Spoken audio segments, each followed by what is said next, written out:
Good morning, everyone, especially to you, Sir Lapasaran. Good morning.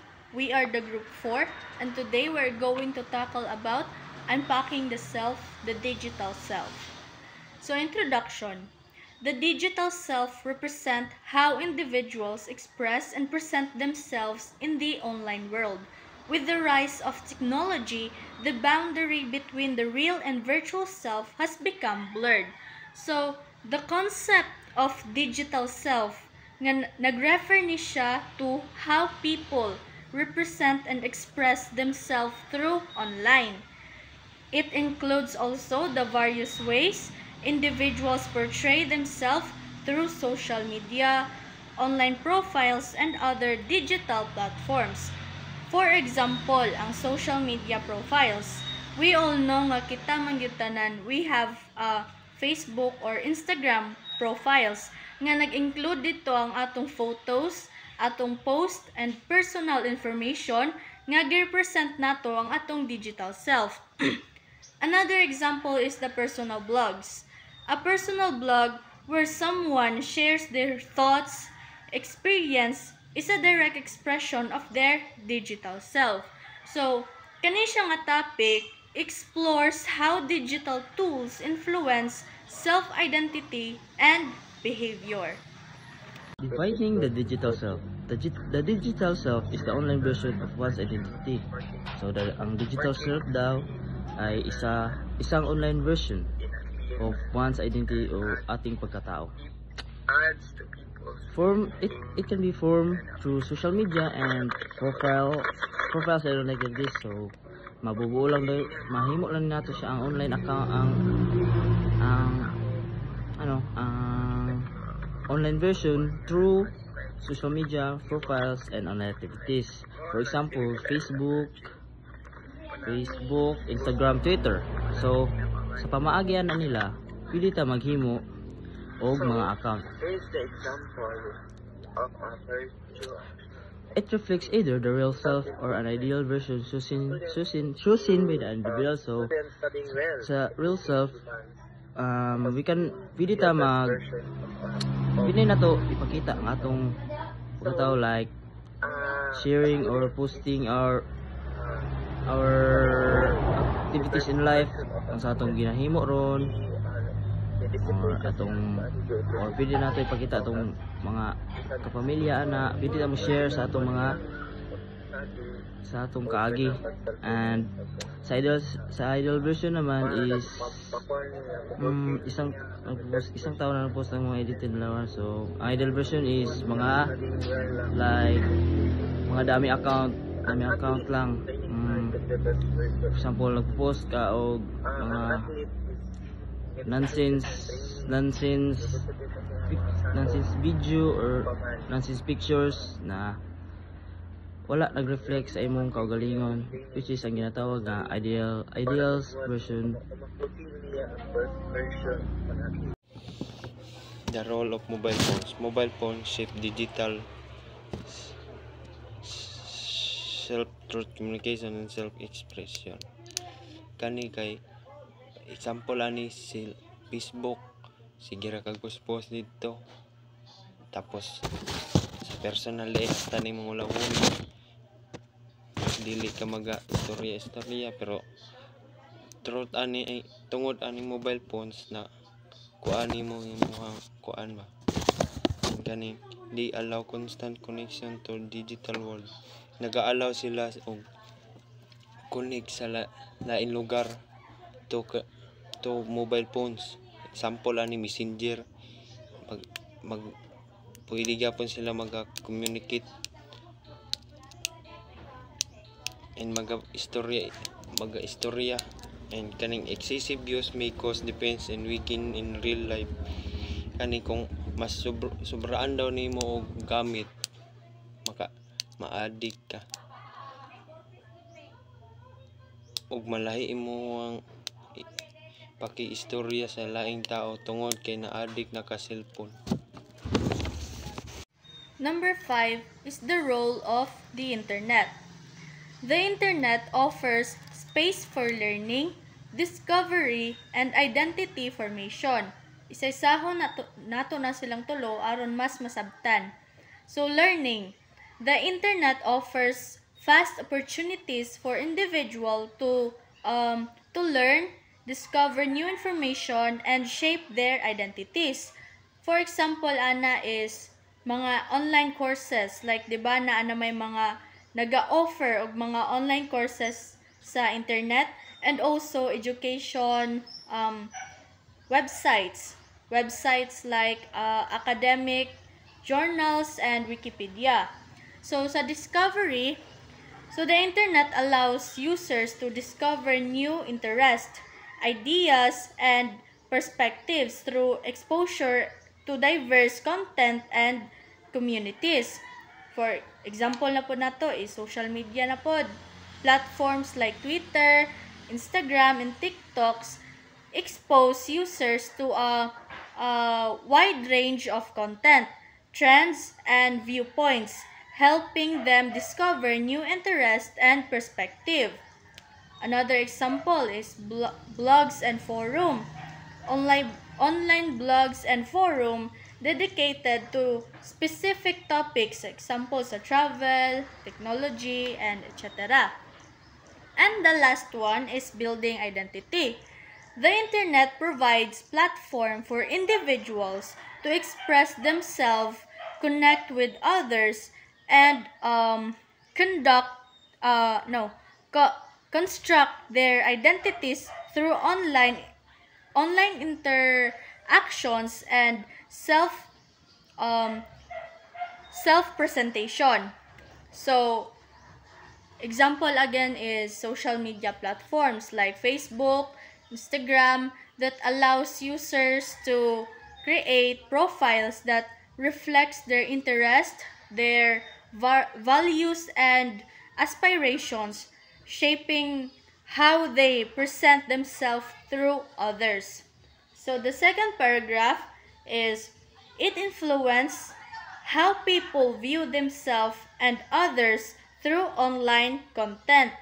So, example, let's say there's a viral TikTok trend of glow up challenge where people post before and after, diba? Like mga before and after photos ba na or videos nga showcasing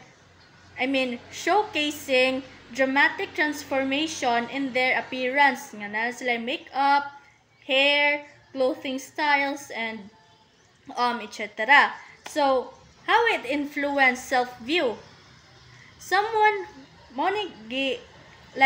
How it influence self-view ha?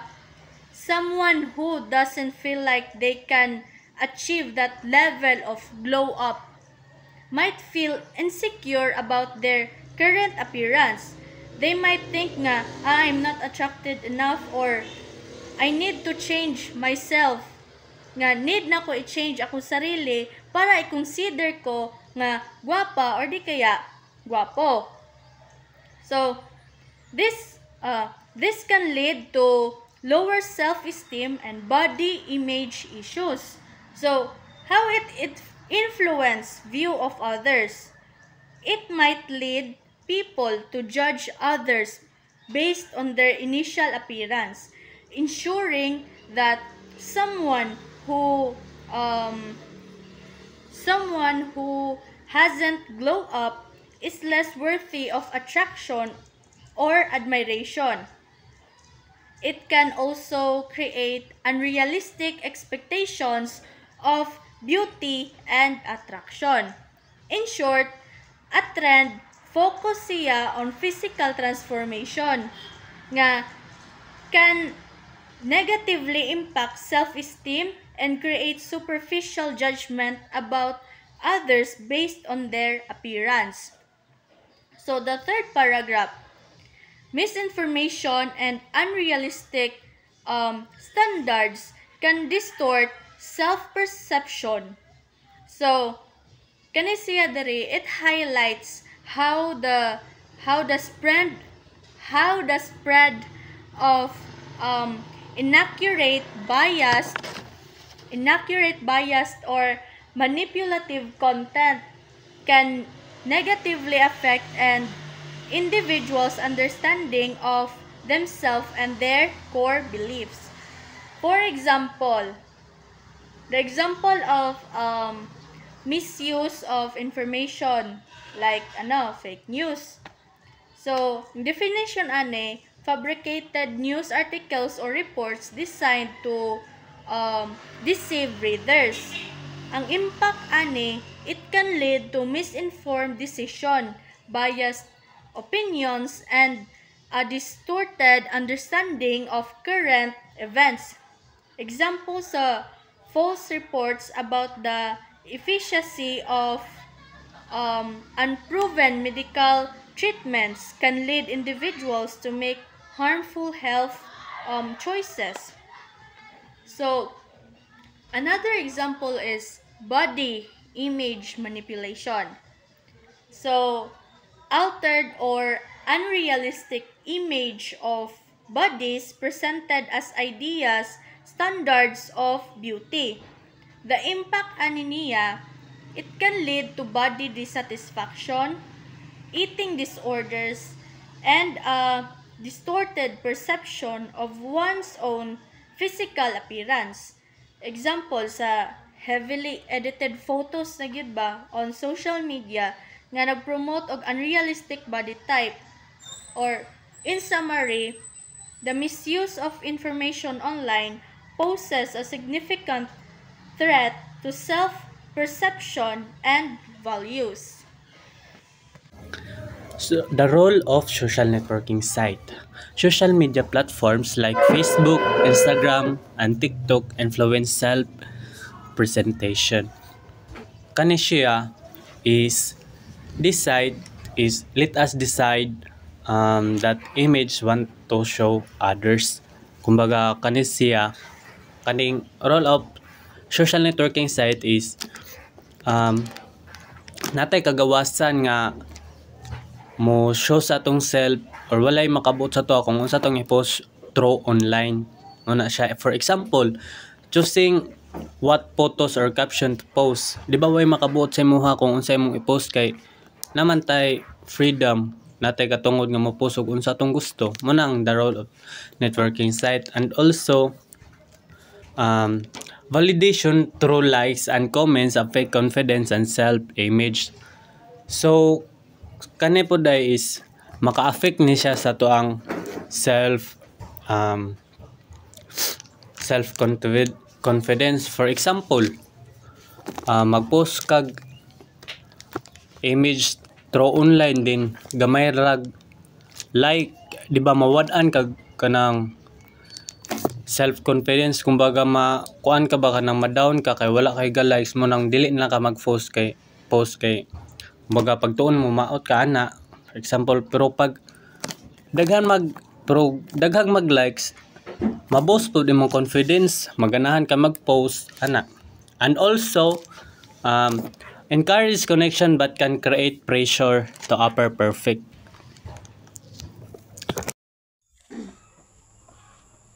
Good day everyone. Now I explain the Filipino values in social networking. First is pakikipagkapwa-tao. Kindness and empathy in online communities. Showing kindness, empathy, and understanding towards others through online. So, as a Filipino, namgid na sa ito nga ang pakikipagkapwa-tao. So, through online, pwede ka mo comment or post o inspirational message to help them or sa kanang tahay na kay friend or family, relatives nga kanang down na kay siya, pwede mo siya tambagan through online. Imo lang siyang direct message. So, dili mo siya kailangan nga maadto dito. So, di na ka mahasol. So, next is hiya or respect. Be cautious posting to maintain social respect. Being mindful of what we post. So, untahay para sa imuha, okay lang imuhang gi-post tapos sa ilaha kay dili day ito. Mo kita lang ginaingon nga think before you click. Next is utang na loob. Expressing gratitude or support through online action. So, kani po, pwede ka pasalamat through social media, pwede mo siya i-post or i-direct message nimo siya. Next is bayanihan.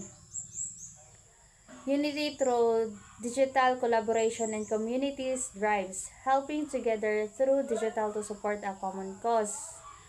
So, for example, bariya tong nay nalinugan, pwede ka mo post mga igtabang through online, para itong mga pasend lang sa GCash. So, pariha to, pwede ka makatabang for untay makitan to nimo, pwede ka mag-send og cash dito para makatabang sa ilaha. And that's all. Thank you. The Data Privacy Act of 2012, also known as the Republic Act number 10173, so protects personal information shared online. So this law mainly aims to protect our personal information, especially the data we share online. It reminds us that before anyone can collect or use our personal information, we need to get our consent first. Next, it requires consent before collecting or processing personal data. So, this helps make sure that our private details are not used or shared without our permission. Encourages responsible digital citizenship and privacy awareness. The law also encourages us to be responsible digital citizens. That means we should be careful about what we post, understand how our data is used, and respect other people's privacy as well. So overall, the Data Privacy Act teaches us the importance of protecting our digital self, the part of our identity that exists online. By following this law, we can enjoy the benefits of technology while keeping our personal information safe and secure.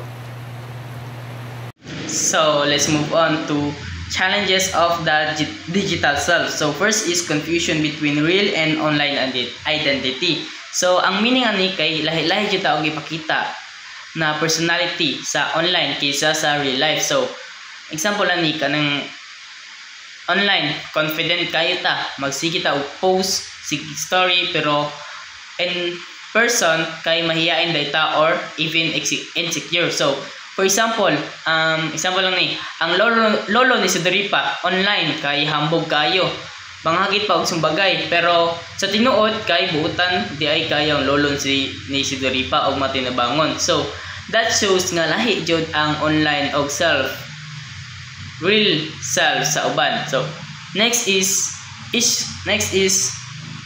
issues like cyberbullying, oversharing, and addiction to social media. So kabalo naman taon sa ang cyberbullying. So kanang cyberbullying kanang manginsulto ka or manglait online. So for example, kanang nakita nga video sa TikTok nga katawanan. So instead nga i-ignore or i-correct nicely, imong buhaton kay mag-comment og hateful words or pagtawanan. So like nyohang i-share sa imong friends sa TikTok para himo og streaks. So that's already a form of cyberbullying. So next is oversharing. So mo ni ang grabe kayo mag-share of personal information online. So for example, kanang sa Instagram na yun na share location. For example, nag-vacation mo sa inyong pamilya. So na tendency nga na makakita tong person or friend mo sa Instagram nga nakabalo siya nga wala di mo sa iyong balay. So i-take advantage to niya o pwede niya lungkabon ang iyong balay. So delikado yun. So we should avoid oversharing kay it's bad, you know. So addiction to social media. So common kani sa tuwa ka nang magsige tag scroll through social media nga dili na to mamamalayan nga late na day. So we all know what's addiction to social media is. So next is authenticity and balance are vital in digital engagement. So example lani is if naa kay picture nga dili perfect angle or dili nimo ganahan pero happy ka ato nga moment, i-post Japon nimo kay that's called being authentic. Be real to yourself, not for validation. So dili kailangan nga permanently filtered or edited para lang mga pleasing sa uban. So in conclusion, the digital self extend human identity into the virtual space. So from the words extends, pasabot ana, pwede na to i-extend ato ang pagkatao online, like ato ang other side of our personality, like our hobbies, opinions, creativity, and even our humor. So lahi-lahi mo tag humor, lahi-lahi tag trip sa uban, sa diri sa real life. So sa online, mas free jud ta ma-express ato ang personality kay namo jud tay mga friends pod sa online nga kasi humor na to. So that's one way our identity extend online.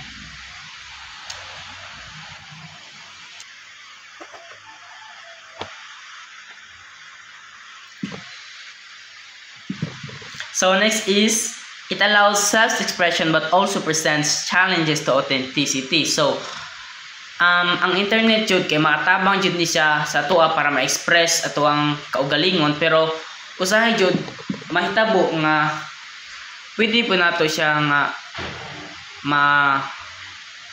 magpanggap bitaw ta. For example is mag-post ta gamit ang filter para taguan nato magamit ang filter para taguan nato ang mga pimples, wrinkles or imperfection. So murag gusto nato ipakita ang perfect self, so para lang sa validation or like. So mao na ang challenges to authenticity. So lastly, responsible and mindful use of technology preserve both and values of humanity. So this is last. So meaning ani kanang dapat maalamon og responsibilita gamiton ang technology instead na moapil og mga hate comments or fake news. Mas maayo nga gamiton nato ang social media para mag-spread og good vibes, motivation and etc. na maka-spread og positivity. So example is katong nakadungog mo atong issue ni Bester mo katong nag-ingon nga nagkaon ka na love. So kato kay nag-viral man jud to nga issue kanang about their relationship nga nag-broke up nga nag-cheat daw to ang babae. So daghan ni comment og hate gi-share pa jud, pero kung moapil ta na wala may maayo nga makuha sa tuwa na or may dulot. So mas maayo nga mag-share ta og positive content or makatabang sa uban. So mao na ipamaagi nga ma-preserve nato ato ang values and humanity online. That's all. Thank you very much for listening. This is the group 4.